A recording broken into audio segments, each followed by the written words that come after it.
Como contaba el doctor Codnia, en el grupo de laboratorio de láseres moleculares tenemos una línea de metrología,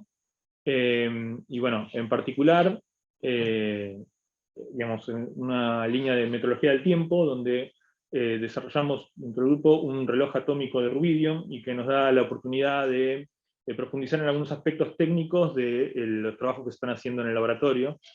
Un reloj atómico esencialmente es un reloj cuyo patrón de tiempo está referenciado a las propiedades intrínsecas de un átomo, en particular, bueno, algún fenómeno oscilatorio dentro del átomo que nos permite ser de referencia de frecuencia.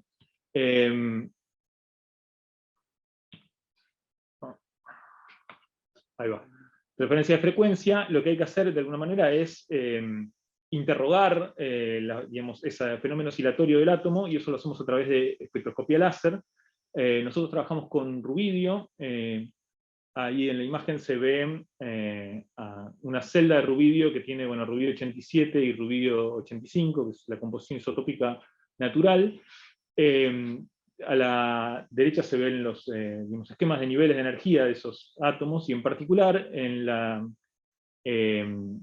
el desdoblamiento hiperfino del rubidio 87 está lo que vamos a llamar la frecuencia de nuestro reloj, que es de 6.8 GHz. Abajo se puede ver una imagen del láser que montamos para poder hacer espectroscopía. Espectroscopía consiste esencialmente en atravesar la celda con un láser que es de tipo sintonizable, que se puede cambiar la frecuencia óptica de emisión, y cuando entra en resonancia con las distintas transiciones atómicas, bueno, el gas absorbe energía y cae la potencia a la salida de la celda, por lo cual se ven pozos en la transmisión, digamos, en el espectro de transmisión de esta celda, para las diferentes transiciones de cada átomo. Por ejemplo, acá son las del rubidio 87,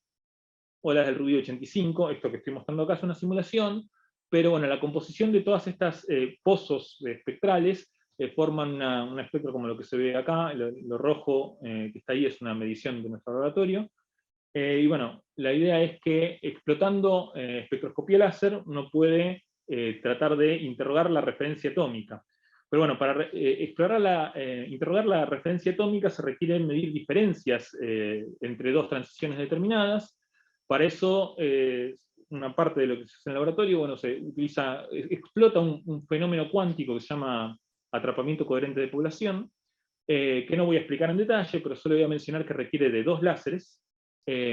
Esos dos láseres se usan para digamos, censar dos transiciones diferentes que tienen diferente estado fundamental, pero tienen un excitado común a ambas. En ese caso, cuando cada uno de esos láseres está en el pozo de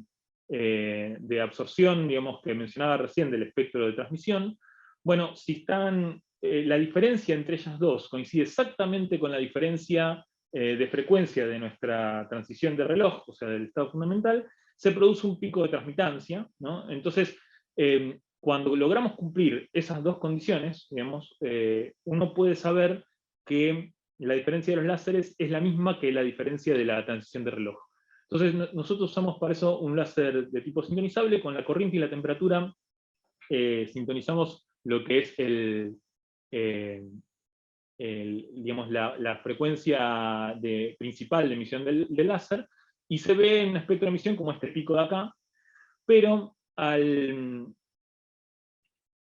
incorporar una señal de radiofrecuencia, bueno, producimos una modulación en fase que genera bandas laterales, que son esta y esta de acá. Mientras mayor es la potencia de radiofrecuencia, más energía va del modo principal del láser a las bandas laterales, y cada una de estas bandas laterales tiene un apartamiento respecto al fundamental que está regido por la frecuencia de esa radiofrecuencia,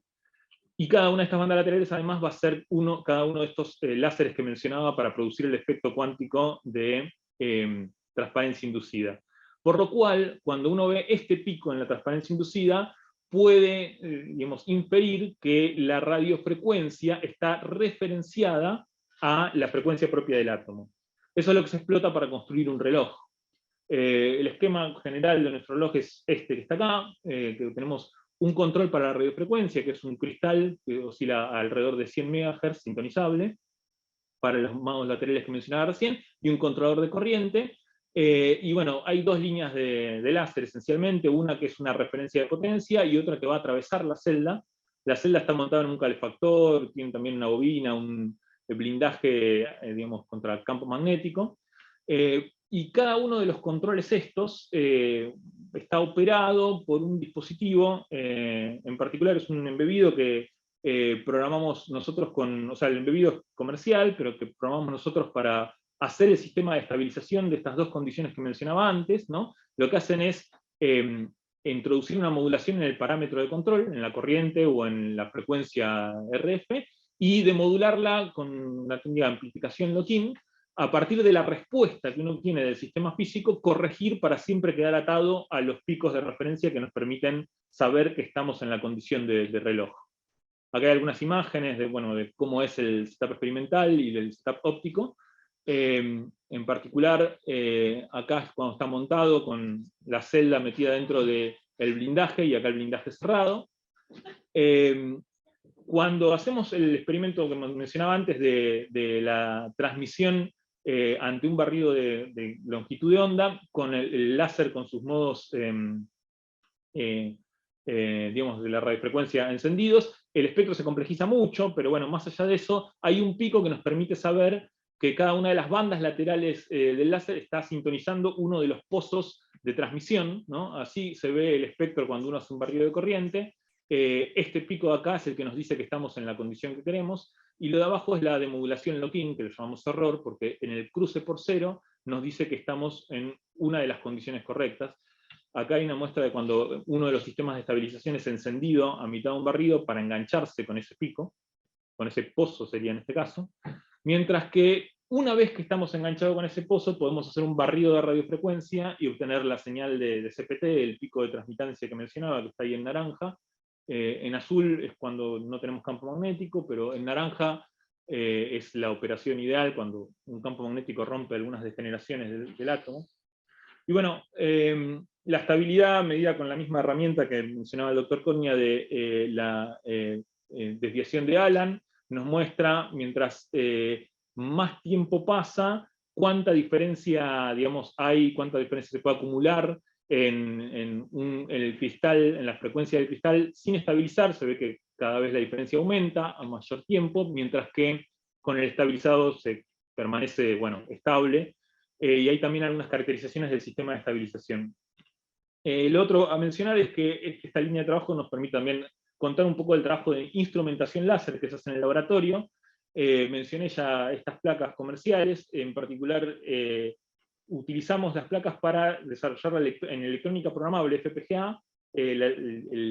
distintos instrumentos fueron implementados dentro de la placa, amplificador lock-in, osciloscopio, generador de funciones, filtros PID, toda una placa que funciona, adquiere y puede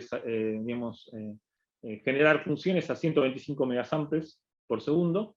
Y bueno, esencialmente el esquema es que estos instrumentos que diseñamos los podemos cablear internamente como querramos para ya sea generar una modulación, barrer sobre un parámetro de control y adquirir los resultados, o para cerrar el lazo de control, digamos, utilizando alguno de los filtros PID que diseñamos. Esto se puede operar desde un lenguaje de programación o también desde una interfaz web que fue diseñada a tal efecto, que tiene pantalla de osciloscopio, lo que nos simplifica el proceso de iniciar la estabilización. Entonces, un poco, digamos, como síntesis, el repaso general de las cosas, se puede obtener más información de las cosas que estuvimos mencionando acá, pero es la línea de reloj atómico, es parte de la línea de metrología del grupo. Hay más información en lo que es mi defensa de tesis, que fue parte, está incluido el reloj entre eso, que está publicada en YouTube. También hay una publicación de hace un par de años, donde contamos en detalle cómo funciona el sistema de instrumentación para estabilización, y también fue publicado como software libre, por lo cual los usuarios de esta placa Red Pitaya, muchos los han descargado en distintos lugares del mundo, pero bueno, a quienes tengan interés en estas líneas de trabajo se pueden comunicar con Gabriela Nicora, y bueno, ese es lo que tenía para comentarles.